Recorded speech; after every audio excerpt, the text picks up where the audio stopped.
नमस्ते विद्यार्थियों, डॉक्टर कीर्ति की हिंदी की दुनिया में आपका स्वागत है।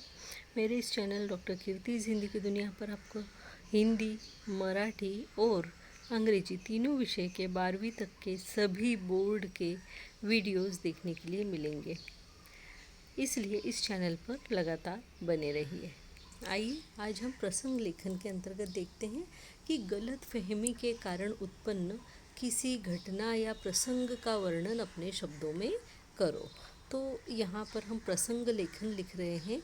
प्रसंग यानी कोई घटना या कोई इंसिडेंट, ऐसा इंसिडेंट जिसे आप कभी भूल ना पाओ, है ना। तो उसको अपने शब्दों में आप कैसे लिखेंगे, क्या हुआ था आपके साथ में, क्यों वो घटना उस तरीके से घटी थी, क्या गलत फहमी थी, ये सब हमें लिखना है। तो देखिए, हम लिखेंगे मेरी अर्धवार्षिक परीक्षा शुरू होने वाली थी, जिसके लिए टाइम टेबल मिल गया था। अर्धवार्षिक परीक्षा यानी आपके जो मतलब फर्स्ट सेमेस्टर होता है उसको अर्धवार्षिक परीक्षा बोला जाता है, ठीक है।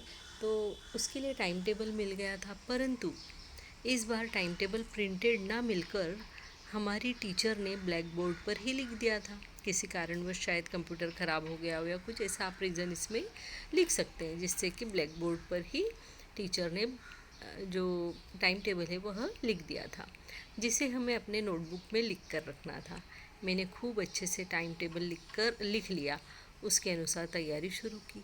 अगले ही हफ्ते से परीक्षा शुरू हो गई और मैं जैसे ही पहला पेपर देने पहुंचा, पता पड़ा कि मैंने उस दिन हिंदी की पढ़ाई कर ली थी, जबकि उस दिन इतिहास का पेपर था।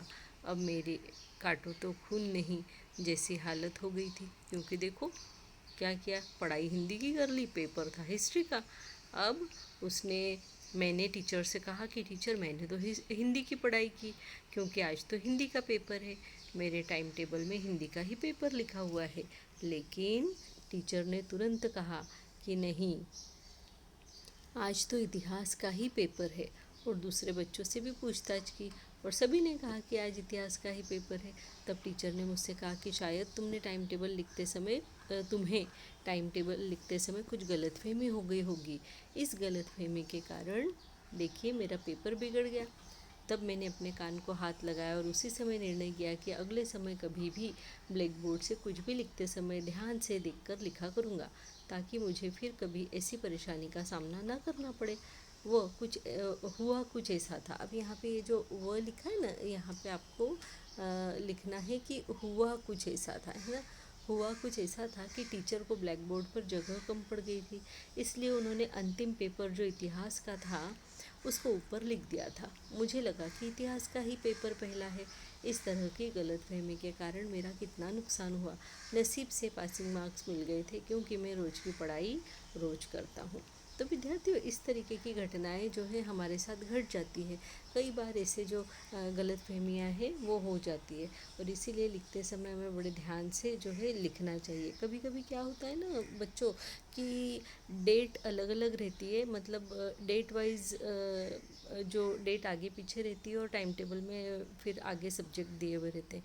तो हमें डेट देखकर हमेशा फिर पढ़ाई की तैयारी करना चाहिए, क्योंकि ऐसी जो गलती है ये कई बच्चों से हो जाती है। क्योंकि आजकल स्कूलों में जो टाइम टेबल छपते हैं ना, उसमें डेट तो ऊपर नीचे होती है, कोई भी डेट कभी भी यानी किस डेट पर कौन सा पेपर है वो उसके आगे लिखा हुआ रहता है, तो हमें उसका ध्यान रखना पड़ता है।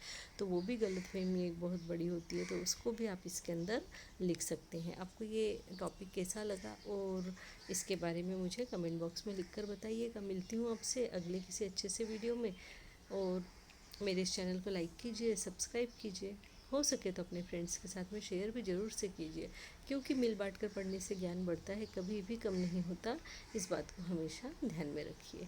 मिलती हूँ आपसे अगले किसी अच्छे से वीडियो में, तब तक के लिए धन्यवाद, नमस्ते।